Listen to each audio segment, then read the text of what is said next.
Guto Galamba. Sabe, no mundo digital de hoje, poucos nomes conseguem gerar reações tão fortes. Ele é exatamente isso, uma figura que polariza, que coleciona tanto fãs quanto haters, e parece que com a mesma intensidade.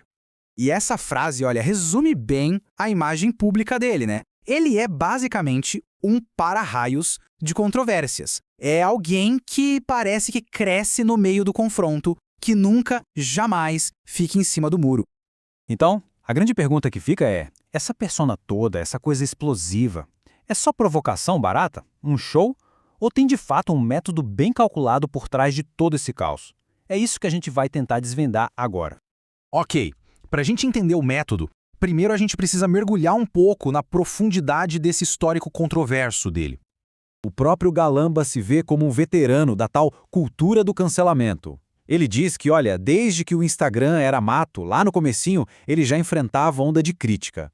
Primeiro eram as blogueiras fitness, depois outros grupos, e foi isso que acabou consolidando essa fama de polêmico. Certo, agora vamos voltar um pouquinho no tempo para entender como ele construiu não só a autoridade, mas também esse estilo tão particular. Essa progressão aqui é a chave de tudo. Ele não começou querendo vender nada. Primeiro veio o conteúdo. Depois, o desafio ao que ele via como desinformação. E foi só então que ele sacou que essa abordagem, essa de confronto, podia virar um negócio.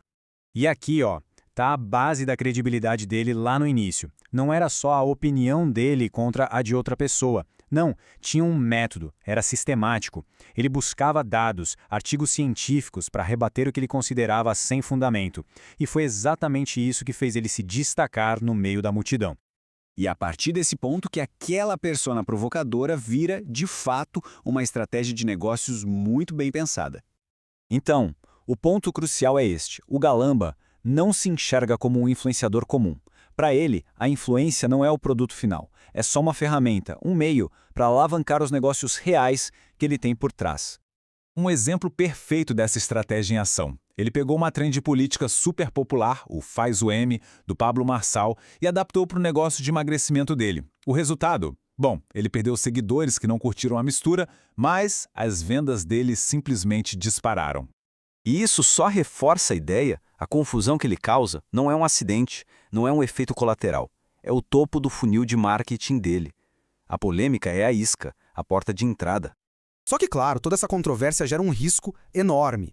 E é aqui que a estratégia dele sobe para um outro patamar, um nível de sofisticação impressionante. Ele começa a neutralizar os ataques antes mesmo que eles aconteçam.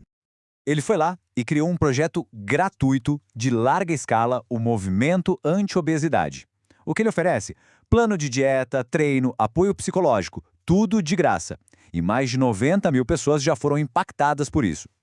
E aqui está a genialidade estratégica da coisa. Esse movimento não é só filantropia, é uma defesa preventiva massiva. Pensa só, como alguém pode ser acusado de gordofobia se tem um projeto gratuito que ajudou dezenas de milhares de pessoas a lutar contra a obesidade? É um checkmate na narrativa, simples assim. Mas como é que uma pessoa consegue sustentar essa estratégia de confronto o tempo todo? A resposta, ao que parece, está na mentalidade dele, na estrutura de pensamento que ele construiu. A visão dele sobre cancelamento é bem diferente da comum. Para ele, não é um ataque que vem de fora, da multidão. É uma falha interna da pessoa que está sendo cancelada. Uma falha em sustentar a própria história, os próprios argumentos. Esse é um dos pilares da filosofia dele. Basicamente, ele está dizendo que nem o feedback positivo, nem o negativo afetam ele de verdade. Por quê? Porque ambos vêm de fora e são baseados nas emoções dos outros, não na realidade dele. A lógica por trás dessa postura distante é fascinante, para dizer o mínimo. É tudo baseado em autoconhecimento e em ter o controle total da narrativa. A ideia é, se foi ele mesmo que criou a polêmica, ele nunca vai ser pego de surpresa por ela. Então, chegando aqui no final, o que a gente percebe é que aquilo que parece um caos completo, aleatório, na verdade é um sistema. Um sistema muito bem construído, por sinal. A estratégia fica ainda mais clara quando a gente vê como ele troca de persona de propósito. Para falar de saúde, ele assume os arquétipos do rebelde, do bobo da corte. Agora, para falar de negócios, ele vira o governante, o cara sério, com autoridade. Isso não é por acaso. É uma abordagem estudada para atingir objetivos diferentes com públicos diferentes. E essa é, no fim das contas, a tese central. A estratégia do Galamba é ser o arquiteto das próprias polêmicas. E ao fazer isso, é ele quem dita as regras do jogo. E, consequentemente, ele nunca perde o controle da situação. E a gente termina com essa reflexão. A estratégia do Guto Galamba, goste-se ou não, levanta uma questão muito poderosa sobre a comunicação hoje em dia, sobre o poder da narrativa. Será que no mundo de hoje, dominar o caos é a nova forma de dominar o jogo? A pergunta fica no ar.